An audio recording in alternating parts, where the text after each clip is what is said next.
ಪಾ full continuous ಕೆಲಸ ಮಾಡಿ ಮಾಡಿ ಬಾಡಿ ಎಲ್ಲ ಪೇನ್ ಬಂದುಬಿಟ್ಟಿದೆ, ತಲೆ ಎಲ್ಲ ನೋವ್ತಾ ಇದೆ. ಯಾವ್ದಾದ್ರು ಒಳ್ಳೆ ಸ್ಪಾಗ್ ಹೋಗ್ಬಿಟ್ಟು ಹೆಡ್ ಮಸಾಜು ಫುಲ್ಲು ಬಾಡಿ ಮಸಾಜೇ ತೊಗೋಬೇಕು. ಹೌದು, ಯಾವ ಸ್ಪಾಗ್ ಹೋಗೋಣ, ಅದನ್ನು ಎಲ್ಲಿ ಅಂತ ಹುಡ್ಕೋಣ? ಹೌದು, ಈ ನಡುವೆ ಇಂಡಿಯಾದಲ್ಲಿ ಮೊಬೈಲ್ ಸ್ಪಾ ಬಿಸ್ನೆಸ್ಸು ತುಂಬ ರನ್ ಆಗ್ತಾ ಇದೆ. ನಾನು ಒಂದು ಒಳ್ಳೆ ಮೊಬೈಲ್ ಸ್ಪಾ ಬಿಸ್ನೆಸ್ ಅವ್ರನ್ನ ಕಾಂಟ್ಯಾಕ್ಟ್ ಮಾಡಿಬಿಟ್ಟು ನಮ್ಮ ಮನೆಗೆ ಕರೆಸ್ಬಿಟ್ಟು ನಂಗೆ ಏನೇನು ಸರ್ವಿಸ್ ಬೇಕೋ ಎಲ್ಲ ತಗೊಬಿಡ್ತೀನಿ. ನಂತರನೇ ನೀವು ಯೋಚನೆ ಮಾಡ್ತಾ ಇರ್ತೀರಲ್ಲ, ಈ ವರ್ಕ್ ಪ್ರೆಷರು ನಮಗೆ ಟೈಮೇ ಸಿಗಲ್ಲ, ಆಚೆ ಹೋಗ್ಬಿಟ್ಟು ಯಾವ್ದಾರು ಒಂದು ಸ್ಪಾಗ್ ಹೋಗ್ಬಿಟ್ಟು full body massage, head massage, air massage ತಗೊಳ್ಳೋಣ ಅಂದರೆ ಟೈಮೇ ಸಿಗಲ್ಲ. ನಮ್ಮಂಥವ್ರಿಗೆ ಅಂತಲೇ ಮೊಬೈಲ್ ಸ್ಪಾ ಬಿಸ್ನೆಸ್ನ ತುಂಬ ಜನ ಸ್ಟಾರ್ಟ್ ಮಾಡಿದ್ದಾರೆ. ಆ್ಯಂಡ್ ಈ ಬಿಸ್ನೆಸ್ಗೆ ಇಂಡಿಯಾದಲ್ಲಿ ದಿನ ಗ್ರೋ ಆಗ್ತಾನೆ ಇದೆ, ಬೂಸ್ಟ್ ಸಿಗ್ತಾನೆ ಇದೆ, ತುಂಬ ಒಳ್ಳೆ ಪ್ರಾಫಿಟ್ ಕೂಡ ಮಾಡ್ತಾ ಇದ್ದಾರೆ. ನಾನಿವತ್ತು ನಿಮ್ಮೆಲ್ರಿಗೋಸ್ಕರ ಮೊಬೈಲ್ ಸ್ಪಾ ಬಿಸ್ನೆಸ್ನ ಹೆಂಗ್ ಸ್ಟಾರ್ಟ್ ಮಾಡಬೇಕು ಅಂತ ಸ್ಟೆಪ್ ಬೈ ಸ್ಟೆಪ್ ಹೇಳ್ತೀನಿ. ಅದಕ್ಕೋಸ್ಕರ ವಿಡಿಯೋನ ಕಂಪ್ಲೀಟಾಗಿ ನೋಡಿ. ಈ ವಿಡಿಯೋನ ನಿಮ್ಮ ಫ್ರೆಂಡ್ಸ್ ಫ್ಯಾಮಿಲಿ ಎಲ್ಲರ ಹತ್ರನೂ ಶೇರ್ ಮಾಡಿ. ನೀವು ನೋಡ್ತಾ ಇದ್ದೀರಾ freedom Kannada business YouTube channel. ನಾನು ನಿಮ್ಮ ಆಂಕರ್ ಕಿಶೋರ್. ಈ ಮೊಬೈಲ್ ಸ್ಪಾ ಬಿಸ್ನೆಸ್ನ ಸ್ಟಾರ್ಟ್ ಮಾಡೋಕ್ಕೆ ನಾನು ಮುಖ್ಯವಾಗಿ 6 ಸ್ಟೆಪ್ಪಲ್ಲಿ ನಿಮಗೆ ಈಸಿಯಾಗಿ ಅರ್ಥ ಆಗೋ ಥರ ಹೇಳ್ತೀನಿ. ಮೊದಲನೇ ಸ್ಟೆಪ್ ಏನು ಅಂದರೆ ಮಾರ್ಕೆಟ್ ರಿಸರ್ಚ್ ಆ್ಯಂಡ್ ಪ್ಲಾನಿಂಗ್. ಇದರಲ್ಲಿ ನೀವು ಮೊದಲನೇದಾಗಿ ನೀವು ಯಾವ ಆಡಿಯನ್ಸ್ನ ಅಂದರೆ ಯಾವ ಕಸ್ಟಮರ್ನ ಟಾರ್ಗೆಟ್ ಮಾಡ್ತಾ ಇದ್ದೀರಾ ಅಂತ ರಿಸರ್ಚ್ ಮಾಡಬೇಕು. ಅಂದರೆ ನೀವು ಬ್ಯುಸಿಯಾಗಿರುವಂಥ ಪ್ರೊಫೆಷನಲ್ಗಳಿಗೆ ಈ ಸರ್ವಿಸ್ನ ಪ್ರೊವೈಡ್ ಮಾಡ್ತಾ ಇದ್ದೀರಾ, ಇಲ್ಲಾಂದರೆ ಮದುವೆ ಹುಡುಗ ಮದುವೆ ಹುಡುಗಿ ಇಂಥವ್ರಿಗೆ ಈ ಥರ ಸರ್ವಿಸ್ನ ಪ್ರೊವೈಡ್ ಮಾಡ್ತಾ ಇದ್ದೀರಾ, ಇಲ್ಲಾಂದರೆ ಯಾವ್ದಾದ್ರು ಫ್ಯಾಮಿಲಿಗೆ ಸರ್ವಿಸ್ನ ಪ್ರೊವೈಡ್ ಮಾಡ್ತಾ ಇದ್ದೀರಾ, ಇಲ್ಲಾಂದರೆ ನೀವು ಎಲ್ರಿಗೂ ಸರ್ವಿಸ್ನ ಪ್ರೊವೈಡ್ ಮಾಡಬೇಕು ಅಂತ ನೋಡ್ತಾ ಇದ್ದೀರಾ ಅಂದರೆ ನೀವು ಫಸ್ಟು ಇದ್ರ ಬಗ್ಗೆ ಎಲ್ಲ ರಿಸರ್ಚ್ ಮಾಡ್ಕೋಬೇಕು. ಇವ್ರ ಬಗ್ಗೆ ರಿಸರ್ಚ್ ಮಾಡಬೇಕು ಅಂದರೆ ನಾವು ಇವ್ರ ನೀಡ್ಸ್ನ ಅರ್ಥ ಮಾಡ್ಕೋಬೇಕು. ಅಂದರೆ ಇವ್ರು ಏನೇನೆಲ್ಲ ಸರ್ವಿಸ್ನ ಎಕ್ಸ್ಪೆಕ್ಟ್ ಮಾಡ್ತಾರೆ ಅಂತ. ನೀವು ರಿಸರ್ಚ್ ಮಾಡಿದ ನಂತರ ನೀವು ಯಾವೆಲ್ಲ ಸರ್ವಿಸ್ನ ಪ್ರೊವೈಡ್ ಮಾಡ್ತೀರಾ ಅಂತ ಫಸ್ಟೇ ಪ್ಲಾನ್ ಮಾಡ್ಕೋಬೇಕು. ಅಂದರೆ ನೀವು ಮಸಾಜ್ ಸರ್ವಿಸ್ನ ಪ್ರೊವೈಡ್ ಮಾಡ್ಬೋದು, ಫೇಶಿಯಲ್ ಸರ್ವಿಸ್ನ ಪ್ರೊವೈಡ್ ಮಾಡ್ಬೋದು, ಹೇರ್ ಸ್ಟೈಲಿಂಗ್ ಸರ್ವಿಸ್ನ ಪ್ರೊವೈಡ್ ಮಾಡ್ಬೋದು, ಆ್ಯಂಡ್ ನೀವು ಪೆಡಿಕ್ಯೂರ್ ಸರ್ವಿಸ್ನ ಕೂಡ ಪ್ರೊವೈಡ್ ಮಾಡ್ಬೋದು. ಇದರ ನಂತರ ಏನು ಅಂದರೆ ಪ್ರೈಸಿಂಗ್ ಸ್ಟ್ರಾಟಜಿ. ನೀವು ಪ್ರೊವೈಡ್ ಮಾಡುವಂಥ ಎಲ್ಲ ಸರ್ವಿಸ್ಗಳಿಗೂ ಸೂಕ್ತವಾಗಿರುವಂಥ ಪ್ರೈಸ್ನ ಇಡಬೇಕು. ನೀವೊಂದು ಸರ್ವಿಸ್ಗೆ ಪ್ರೈಸ್ನ ಫಿಕ್ಸ್ ಮಾಡಬೇಕು ಅಂದರೆ ನಿಮ್ಮ ಟ್ರಾವೆಲ್ ಟೈಮು, ನಿಮ್ಮ ಕ್ವಾಲಿಟಿ ಆ್ಯಂಡ್ ನಿಮ್ಮ ಲೊಕೇಶನ್ ಎಲ್ಲ ಕೂಡ ಕನ್ಸಿಡರ್ ಮಾಡಬೇಕು. ಇದರ ನಂತರ ಲೀಗಲೈಸೇಷನ್ ಆ್ಯಂಡ್ ಪರ್ಮಿಷನ್ಸ್. ಅಂದರೆ ನಿಮ್ಮ ಬಿಸ್ನೆಸ್ ಏನೇನೆಲ್ಲ ಪರ್ಮಿಷನ್ ತಗೋಬೇಕು ಅದನ್ನೆಲ್ಲ ಫಸ್ಟೇ ತಗೋಬೇಕು. ನೀವು ಫಸ್ಟು ಬಿಸ್ನೆಸ್ನ ರಿಜಿಸ್ಟರ್ ಮಾಡ್ಕೋಬೇಕು. ಅಂದರೆ ಶಾಪ್ ಆ್ಯಂಡ್ ಎಸ್ಟಾಬ್ಲಿಷ್ಮೆಂಟು ಮತ್ತು GST ಇವೆಲ್ಲನೂ ಕೂಡ ರಿಜಿಸ್ಟರ್ ಮಾಡ್ಕೋಬೇಕು. ಆಮೇಲೆ ನಿಮ್ಮ ಏರಿಯಾದಲ್ಲಿ ಮತ್ತು ನಿಮ್ಮ ಲೋಕಲ್ ಅಥಾರಿಟಿಗಳಲ್ಲಿ ಸ್ಪಾ ಬಿಸ್ನೆಸ್ ಮಾಡಕ್ಕೆ ಏನೇನೆಲ್ಲ ಲೈಸೆನ್ಸ್ ನ ತಗೋಬೇಕು, ಏನೇನೆಲ್ಲ ಪರ್ಮಿಷನ್ ತಗೋಬೇಕು ಅದನ್ನೆಲ್ಲನೂ ಕೂಡ ನೀವು ತಗೋಬೇಕು. ಸೆಕೆಂಡ್ ಸ್ಟೆಪ್ ಏನು ಅಂದ್ರೆ ಎಕ್ವಿಪ್ಮೆಂಟ್ಸ್ ಅಂಡ್ ಸಪ್ಲೈಸ್. ಇದರಲ್ಲಿ ನೀವು ಮೊಬೈಲ್ ಯೂನಿಟ್ ನ ತುಂಬಾ ಚೆನ್ನಾಗಿ ರೆಡಿ ಮಾಡ್ಕೋಬೇಕು. ಅಂದ್ರೆ ನೀವು ನಿಮ್ಮ ಎಕ್ವಿಪ್ಮೆಂಟ್ಸ್ ಜೊತೆ ಕಾರಲ್ಲಿ ಟ್ರಾವೆಲ್ ಮಾಡ್ತೀರಾ ಇಲ್ಲಾಂದ್ರೆ ವ್ಯಾನ್ ಅಲ್ಲಿ ಟ್ರಾವೆಲ್ ಮಾಡ್ತೀರಾ ಅಂತ ಡಿಸೈಡ್ ಮಾಡಬೇಕು. ನೀವು ಯಾವ್ದ್ರಲ್ಲೇ ಟ್ರಾವೆಲ್ ಮಾಡಿ ನಿಮ್ಮ ಸರ್ವಿಸ್ ನ ಪ್ರೊವೈಡ್ ಮಾಡಿದ್ರು ಅದು ತುಂಬಾ ಹೈಜೀನ್ ಆಗಿರಬೇಕು, ಅದು ತುಂಬಾ ಕನ್ವೀನಿಯಂಟ್ ಆಗಿರಬೇಕು ನಿಮ್ಮ ಎಕ್ವಿಪ್ಮೆಂಟ್ಸ್ ನ ಕ್ಯಾರಿ ಮಾಡೋಕೆ. ನೆಕ್ಸ್ಟ್ ಸ್ಪಾಗೆ ಬೇಕಾಗಿರುವಂತ ಮಸಾಜ್ ಟೇಬಲ್, ಟವಲ್ಸ್ ಮತ್ತೆ ಇನ್ನು ಬೇರೆ ಬೇರೆ ಎಕ್ವಿಪ್ಮೆಂಟ್ಸ್ ಎಲ್ಲಾನು ಒಳ್ಳೆ ಕ್ವಾಲಿಟಿಲೇ ತಗೋಬೇಕು. ಇದರ ನಂತರ ನಿಮ್ಮ ಸರ್ವಿಸ್ನ ಹೆಂಗ್ ಬುಕ್ ಮಾಡೋದು ಅಂತ ಜನರಿಗೆ ಹೇಳ್ಕೊಡ್ಬೇಕು. ಅಂದ್ರೆ ನೀವು ಯಾವ್ದಾದ್ರು ವೆಬ್ಸೈಟ್ ನ ಕ್ರಿಯೇಟ್ ಮಾಡಿ ನಿಮ್ಮ ಸರ್ವಿಸ್ಗೆ ಬುಕ್ ಮಾಡ್ಬೋದು, ಇಲ್ಲಾಂದ್ರೆ ನೀವು ಯಾವ್ದಾದ್ರು ಮೊಬೈಲ್ ಅಪ್ಲಿಕೇಶನ್ ಮಾಡ್ತೀರಾ ಅಂದ್ರೆ ಅದು ಇನ್ನೂ ಕೂಡ ಕಸ್ಟಮರ್ಗೆ ಈಸಿ ಆಗುತ್ತೆ ನಿಮ್ಮ ಒಂದು ಸರ್ವಿಸ್ನ ಬುಕ್ ಮಾಡೋಕೆ. ಮೂರನೇ ಸ್ಟೆಪ್ ಏನು ಅಂದ್ರೆ ಇದೇ ತುಂಬಾ ಇಂಪಾರ್ಟೆಂಟ್, ಅದೇ ಮಾರ್ಕೆಟಿಂಗ್ ಅಂಡ್ ಪ್ರಮೋಷನ್ಸ್. ಇದಕ್ಕೆ ನೀವು ಯೂನಿಕ್ ಆಗಿರುವಂತ ಬ್ರ್ಯಾಂಡ್ ನ ಕ್ರಿಯೇಟ್ ಮಾಡಬೇಕು. ಅಂದ್ರೆ ಬ್ರ್ಯಾಂಡ್ ನೇಮು, ಲೋಗೋ, ಇಮೇಜ್ ಎಲ್ಲ ಕೂಡ ಯೂನಿಕ್ ಆಗಿರಬೇಕು. ಇವೆಲ್ಲ ಕೂಡ ನಿಮ್ಮ ವೆಬ್ಸೈಟ್ ಅಲ್ಲಿ ಸೋಷಿಯಲ್ ಮೀಡಿಯಾಗಳಲ್ಲಿ ಪ್ರಮೋಷನ್ ಮಾಡಿದ್ರೆ ನಿಮ್ಮ ಬಿಸ್ನೆಸ್ಗೆ ತುಂಬಾನೇ ರೀಚ್ ಸಿಗುತ್ತೆ. ಇದರ ಜೊತೆಗೆ ಸೋಷಿಯಲ್ ಮೀಡಿಯಾದಲ್ಲಿ ಮತ್ತೆ ಆನ್ಲೈನ್ ಅಲ್ಲಿ ಟ್ರೆಂಡಿಂಗ್ ಆಗಿರುವಂತ ಮೀಮ್ಸು, ರೀಲ್ಸು ಎಲ್ಲನೂ ಮಾಡಿಕೊಂಡು ನಮ್ಮ ಬಿಸ್ನೆಸ್ ನ ಪ್ರಮೋಟ್ ಮಾಡಬಹುದು.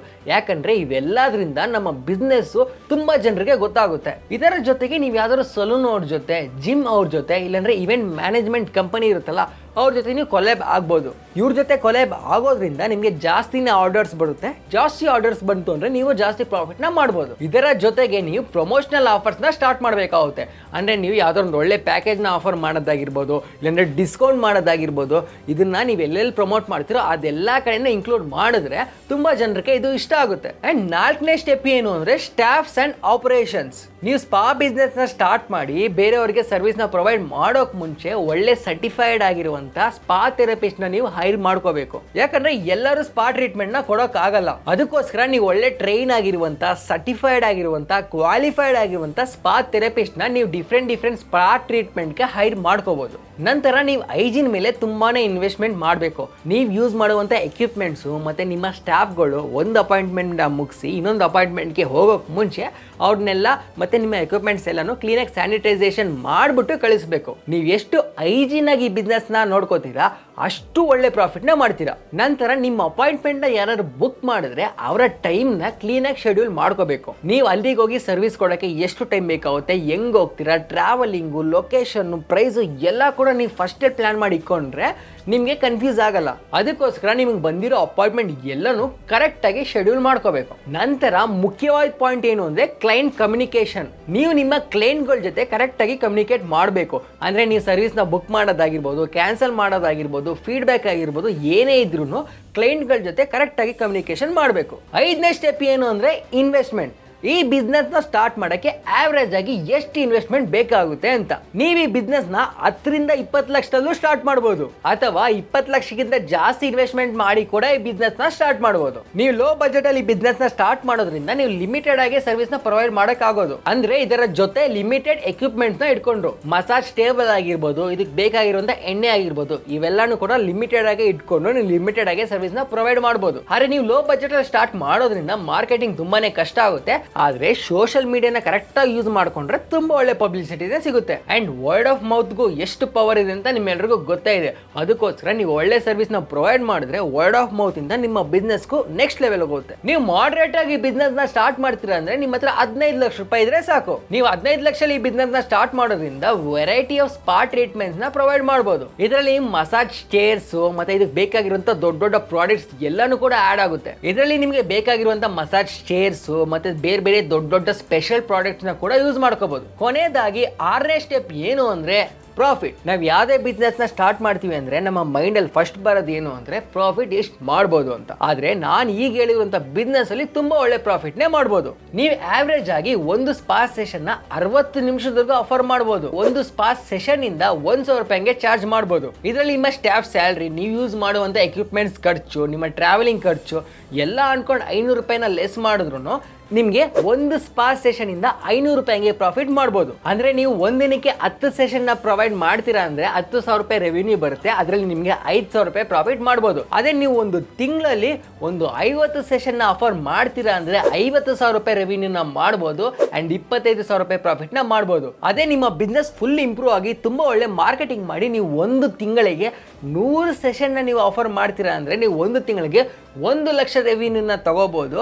ಅದ್ರಲ್ಲಿ ನಿಮಗೆ 50,000 ರೂಪಾಯಿ ಪ್ರಾಫಿಟ್ ನ ಬರುತ್ತೆ. ನಾನು ಹೇಳಿರೋದು ಆವರೇಜ್ ಆಗಿ 1,000 ರೂಪಾಯಿಗೆ ಚಾರ್ಜ್ ಮಾಡ್ಬೋದು ಅಂತ. ಆದರೆ ನೀವು ಡಿಫ್ರೆಂಟ್ ಆಗಿರುವಂಥ ಸ್ಪಾ ಟ್ರೀಟ್ಮೆಂಟ್ನ ಕೊಟ್ಟರೆ ಅದಕ್ಕೆ ಡಿಫ್ರೆಂಟ್ ಆಗಿರುವಂಥ ಪ್ರೈಸ್ ಕೂಡ ಇರುತ್ತೆ. ಅದಕ್ಕೋಸ್ಕರ ನೀವು ಯಾವೆಲ್ಲ ಸ್ಪಾ ಟ್ರೀಟ್ಮೆಂಟ್ನ ಕೊಡ್ತೀರಾ, ಯಾವ ಲೊಕೇಶನಲ್ಲಿ ಕೊಡ್ತೀರಾ, ಅಂತ ಜನರಿಗೆ ಕೊಡ್ತೀರಾ, ಅವೆಲ್ಲ ಕೂಡ ಇಂಪಾರ್ಟೆಂಟ್ ಆಗುತ್ತೆ ಪ್ರಾಫಿಟ್ ಮಾಡೋದ್ರಲ್ಲಿ.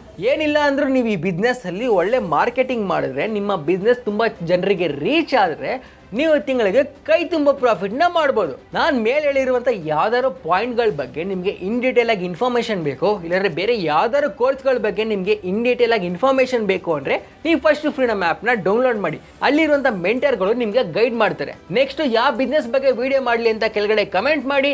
ಈ ವಿಡಿಯೋ ನಿಮ್ಗೆ ಇಷ್ಟ ಆಗಿರುತ್ತೆ ಅಂತ ನಾನು ಅನ್ಕೋತಾ ಇದ್ದೀನಿ. ಈ ವಿಡಿಯೋನ ನಿಮ್ಮ ಫ್ರೆಂಡ್ಸ್, ಫ್ಯಾಮಿಲಿ ಎಲ್ಲರ ಹತ್ರನೂ ಶೇರ್ ಮಾಡಿ. ನೀವು ನೋಡ್ತಾ ಇದ್ದೀರಾ freedom Kannada business YouTube channel. ನಾನು ನಿಮ್ಮ ಆಂಕರ್ ಕಿಶೋರ್.